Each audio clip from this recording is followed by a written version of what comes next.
But if you have any questions, I would like to hear your questions and have the delight, joy of talking to you.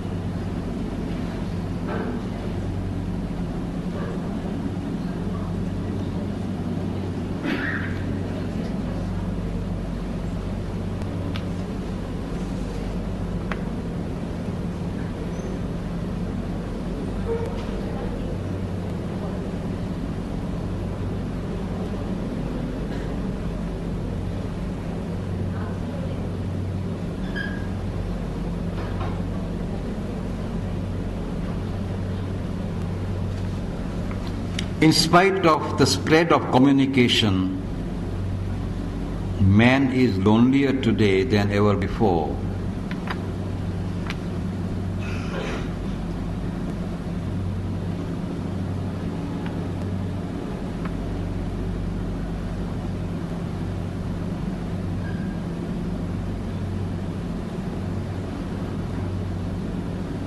Is it really true?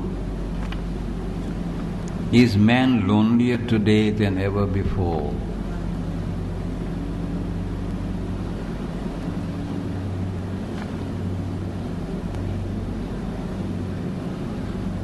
In a sense it is true. In a sense it is not true. Today the world has become so packed, so crowded, particularly because of spread of communication. They hardly get time to be alone.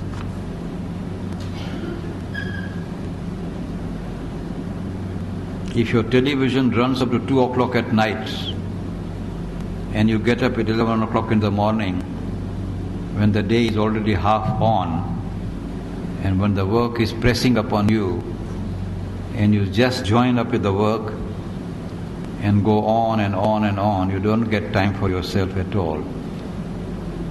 But it is true that any moment you feel that you want to be alone, and even if you get half an hour to be alone, the pressure of loneliness is so great that you really feel a vacuum. And that sense of vacuum makes you feel lonelier than ever before.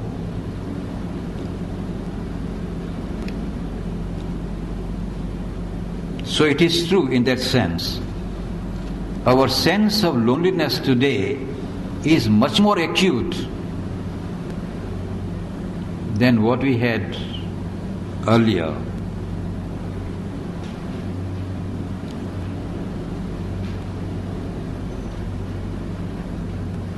But this question is not enough. It's a good observation. It expresses anguish today,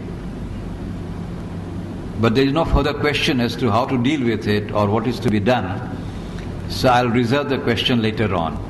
I only say that today it is true that when you feel you are really alone, once in a while, you do feel tremendous vacuum. And that sense of vacuum makes you feel that you are lonelier than ever before.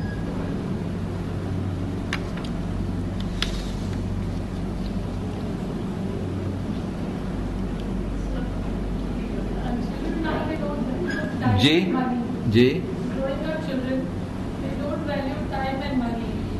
They don't respect it. So how to teach them that it is important in this? So many diversions are there. And they are pampered by their parents. They are not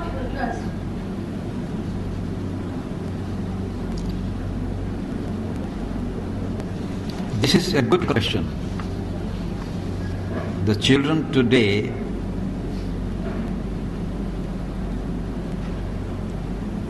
do not value time. Actually, I would like to discuss with you this question a little more intimately. I hear this complaint about children from many, many parents, and it's a fact that children of today, they are looking for something, they are striving to be something, and we are not able to touch their heart in the way in which we would like to touch their heart.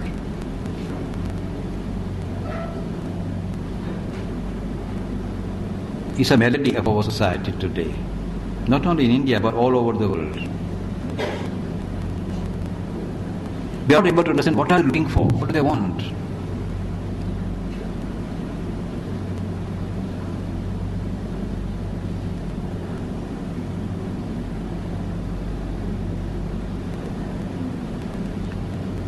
If you look truly into this problem, you will find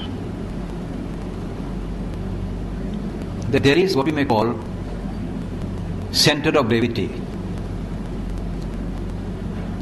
Any society you go to, any family you go to, if you want to understand a society, if you want to understand a family, or an individual, or even a culture or a civilization, you must ask the question, what is the center of gravity of the individual, or the family, or the society, or the country, or the world, or civilization? What is the center of gravity? Center of gravity is that which you normally, automatically as it were, you gravitate. Take for example the time of the Upanishads. It is the one time about which we have some kind of vision. This is the greatness of our culture. If there is one good memory in our race, in our India, it is the very time of the Upanishads. Why? Because in a few pages, that age of Upanishads has been described in the Upanishads. What is that image? A teacher sitting in his hermitage. All around is a forest. There is great quietude. And this teacher is approached by young boys. It may be Nachiketas, it may be Shvetketu, it can be Satyakam Dabali, or it can be a prince, it can be a king, Ajatashatru, or a great teacher like Narada coming to Sanat Kumar. The teacher may be a cart driver like Rekwa. The teacher may be a great rishi, great sage. But there was a center of gravity. Everybody felt that he must find out a teacher. In fact, even today to some extent is alive. I have met many people in India, they say, I want to have guru. And say, oh, my guru is so and so, my guru is so and so. Even today, that tradition continues to some extent. But in that time, it was a natural center of gravity to find out a teacher. To be tested by the teacher. When you went to the teacher used to ask you many questions. Even to be admitted by the teacher was a great worry. It was not easy to be admitted so easily.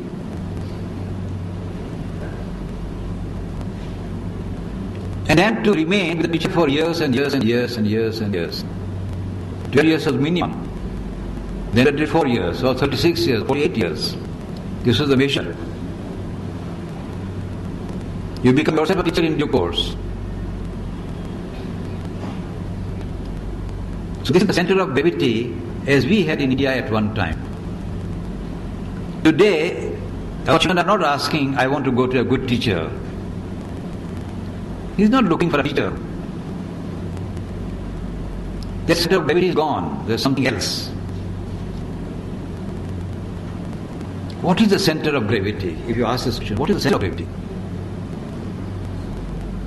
The center of gravity today is a style or system of life in which you need all kinds of services that will make your body comfortable, your desire satisfied to the degree to which you want to be satisfied, and to be able to fall into what is fashionable, and rest of the time to be amused by music, by art, by cricket, sports of various kinds, and company. I don't say parties because everybody doesn't have money enough to go to parties. This is the center of gravity today. And this is all over the world. Even the poor children today are looking for this.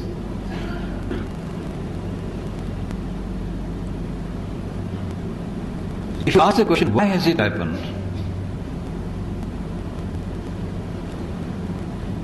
It is because, first of all, the progress of scientific knowledge has made things quite easy.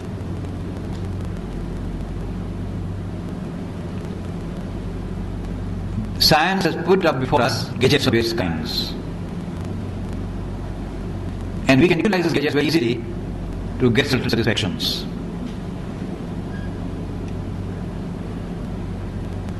What Akbar took 1 month to organize a dance for his courtiers, if he wanted his courtiers to be happy and pleased, he used to say, I will arrange one dance by a very great art dancer one day. It takes a long process of organizing the dance of one dancer one night. Today, on a television, you can see 7 dances of that kind in one single night, without any trouble at all.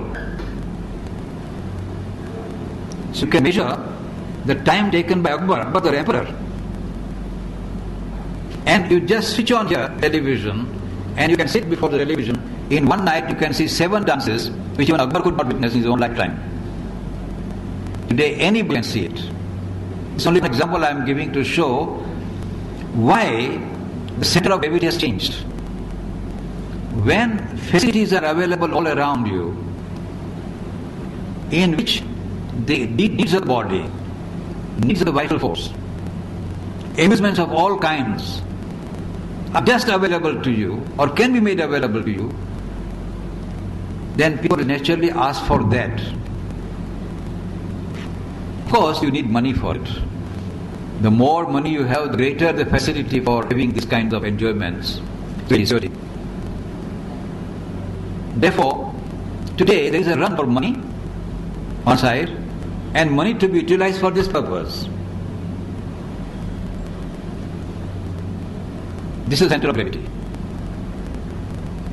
If you examine in terms of human civilization, you might say that this is a return of man to barbarism. In barbarism, man seeks physical comfort, physical stability, and physical enjoyment. It's the sign of barbaric. He doesn't have quest for knowledge. He does not have a real pursuit of beauty or art or music. It is simply physical comfort. And this science has made it very easy. It's not a case against science. I'm only saying science has made it easy for us. Of course, it has made science very fashionable. Therefore, if some bright student wants to do something, he wants to become a good scientist or engineer or technologist of some kind. But because all the techniques that he has got will be used ultimately for this purpose. Center of gravity is this. It is easier for man to seek the satisfactions, and therefore the seeking is all instrument by which this seeking is satisfied.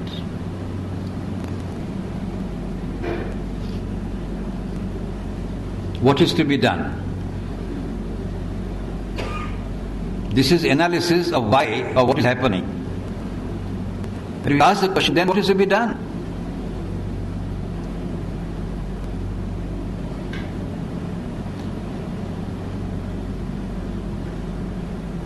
It is there that the teacher's roles are very important. I'm talking about dogmas. The present center of gravity is being served because of 4 dogmas which are ruling today in the whole world. It is only if you break those dogmas that the center of gravity can be changed. To you. Right, you do that. And don't ask this question, what is right, what is wrong. Don't even ask this question, whether I am right or not.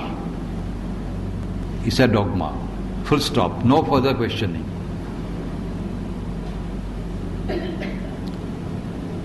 Not more, really speaking, what is wrong. And this, if you question, don't ask that question. It's dogma. Accept what I am saying. Remain satisfied with it. The second dogma is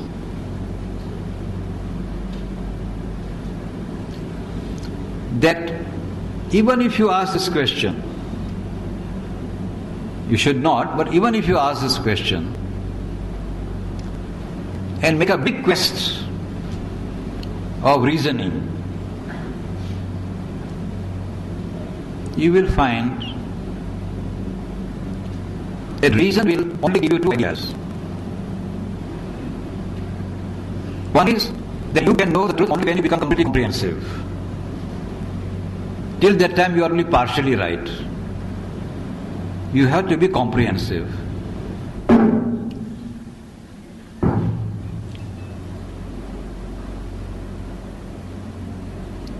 And you can never become comprehensive. Therefore, that quest is finished. Don't move in that direction. It's a dogma. Nobody today says that you can be comprehensive. You can attain to it. Nobody is saying this. Therefore, there's a dogma. You cannot be. Finished. Now, don't ask the question. It's a dogma. The third dogma is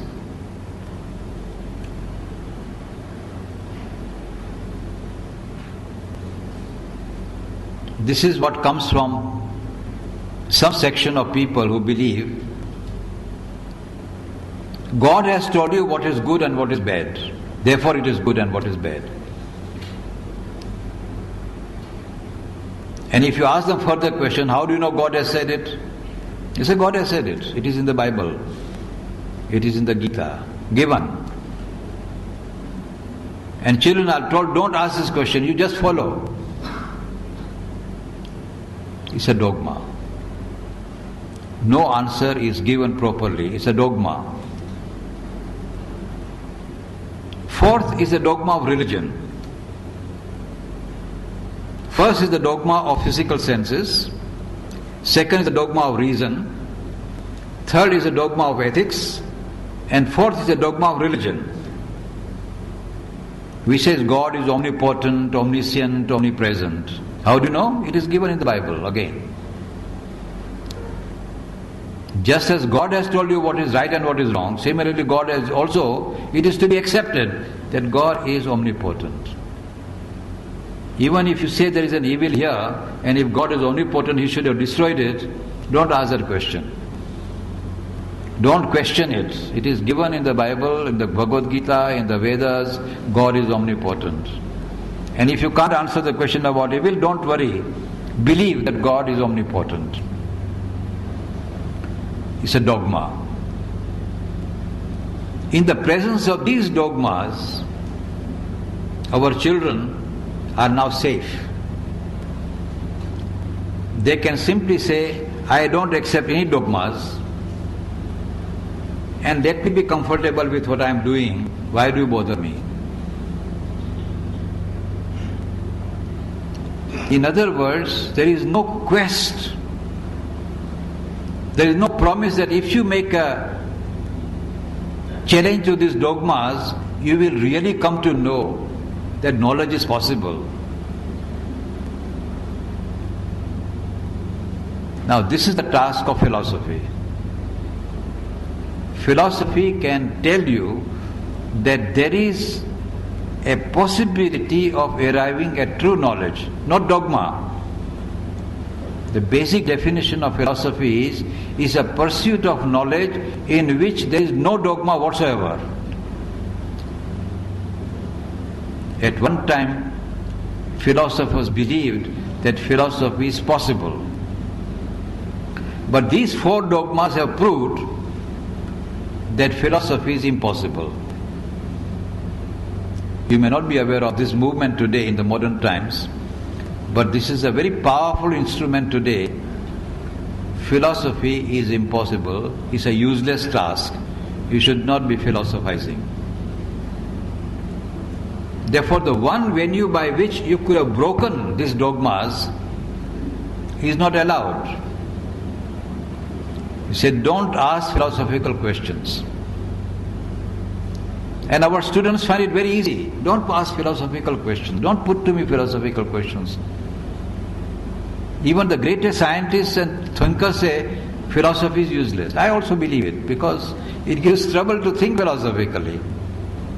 And I am quite happy with my television. What is the problem?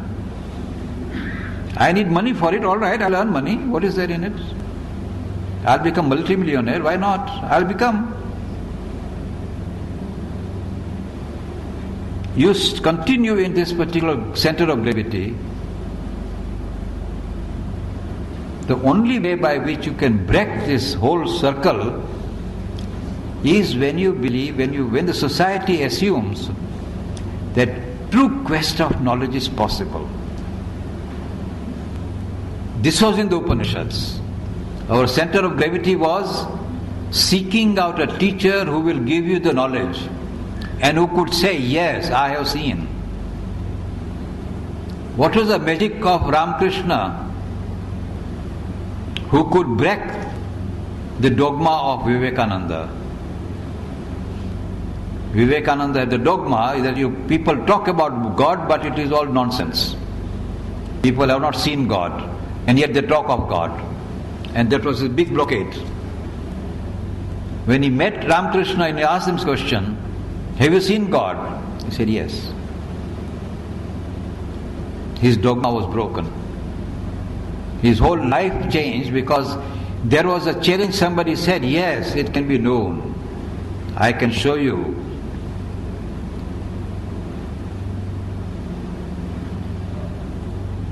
This is the real need of mankind. You may say it's a difficult thing, but that is why I said, if you do not want to go through a period of slavery, then you have to break these 4 dogmas. And I would like teachers really to be able to break these dogmas themselves. And this, according to me, is the task of the teacher of today. That's why it's so difficult. I even hesitate to ask the teachers. It's a very difficult task to break these 4 dogmas. Unless you break these 4 dogmas, your children are not going to inquire into that higher realm of knowledge. The center of gravity will be on television and not on God. And if not on God, not on values. It has no meaning.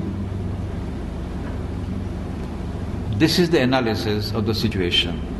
And therefore, this is the task. If our teachers in India do not understand this, it is very rare that such a time is available with teachers as I am getting today.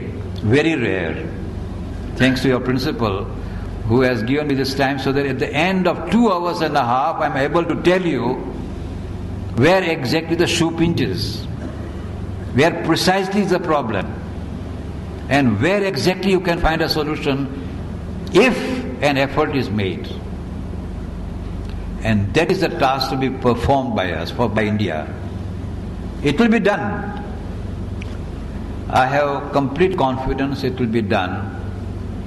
But if there is a increasing number of people understanding it, it will be quicker. Maybe that we shall not be required to go through that painful experience of slavery again. But if you don't do it now, we shall go through that period of slavery, again 50 years, 100 years, then we shall again ask ourselves, my Lord, where have we gone wrong? Then we shall awake, and one day like this, we shall put that question really, truly, sincerely. Even today, this question is just a kind of a goody proposition. It's not something imperatively necessary for us today. Although for me it is imperative.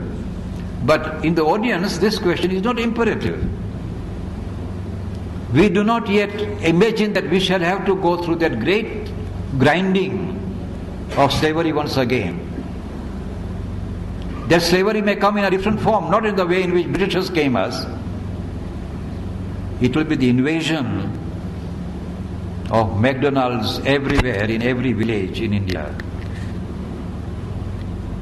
It will be the invasion of Chinese goods all over India, where people will say, I want Chinese product, not Indian product. I want to have contract with Chinese, I want to have contract with American.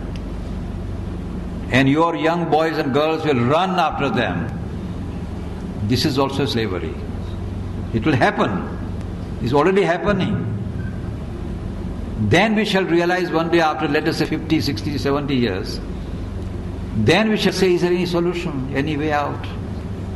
And remember, there is no other way out. This is the real path.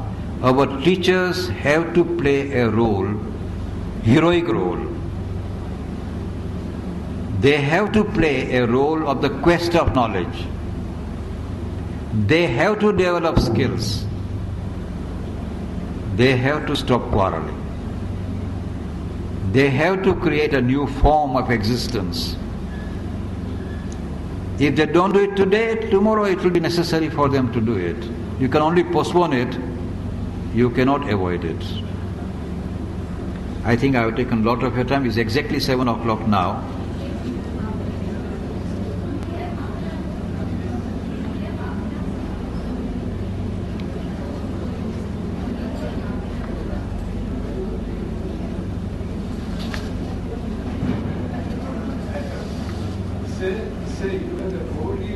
Pardon? It's already 7 o'clock. No, you told me from 4:30 to 7. So now it is already 7, 5 minutes to 7. So I said that now. I think many teachers must be quite tired now after such a long harangue.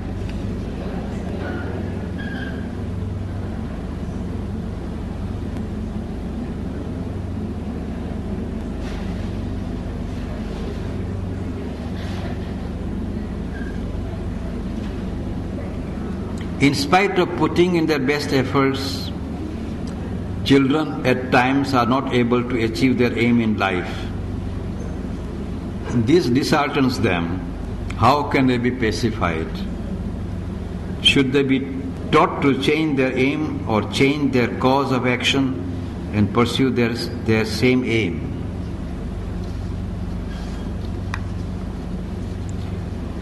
Different children have different problems. I cannot say one general answer.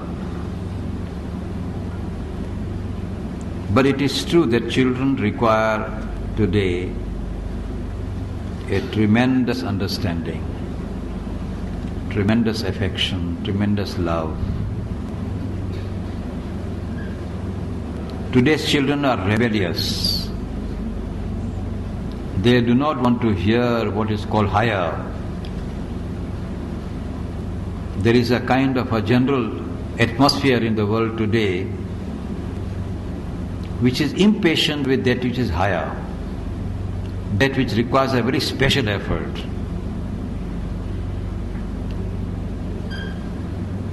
If you can make higher very attractive, if you can pour into the children a higher aim,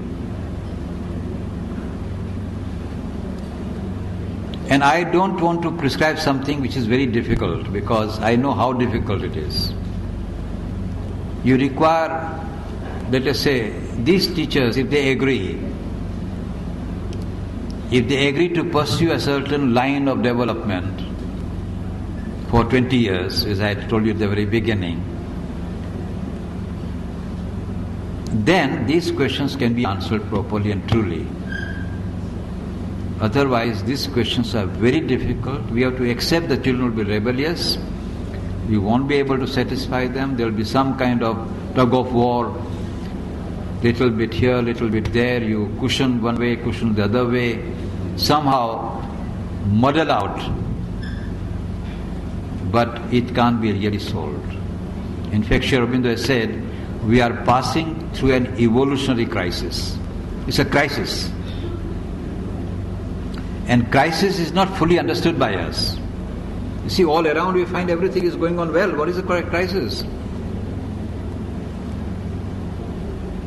If you tell people it's a crisis, people don't experience it as a crisis. Go to aerodromes, see the cinema halls, see the hotels, see the parties, schools, everywhere. Everything is so nice, everything is running so well. Where is the crisis? It is only when you talk like this, when you are talking heart to heart, soul to soul, and really analyze the problem and then see, and we really see a crisis is a situation where a problem must be solved and where problem cannot be solved. When the two forces together, the tug of war of the impossibility and must, then there is a crisis. And truly, when we analyze the situation, you really find there is a crisis. It is in that context alone that all that I have spoken has a meaning. Otherwise, all that I am talking, many people may regard it to be useless, basically. And I would understand it. It is useless. If you are not concerned with the future of this country, if you are not concerned with the true satisfaction that should come to your children, if you are not concerned with your own fulfillment, truly speaking, then all that I have said is beside the point. The world is moving, as one of my teachers said, look at it, sun is shining. Today the sun will set, tomorrow it will rise. Waters of the oceans are flowing in tide and ebb. The moon will rise, moon will set. Gardens will flourish. The flowers will come, they will wither. Fruits will ripen and they will wither. This is the law of life. Why do you want to change anything? It will be like this always. Why are you worried about the world? It's also one view of life. I can understand it. It is only the teachers, among all the sections of the world, it is teachers, because teachers are dealing with children.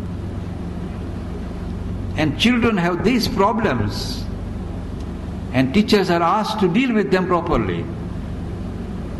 And therefore you feel you are not able to do justice. And if you want to do justice, then we have to grapple with these problems in an intense manner, in a real intense manner. So we shall come again, I will come again if you like, and we shall pursue this matter. And there are many, 3-4 very important questions, but I think we shall keep them for the next time.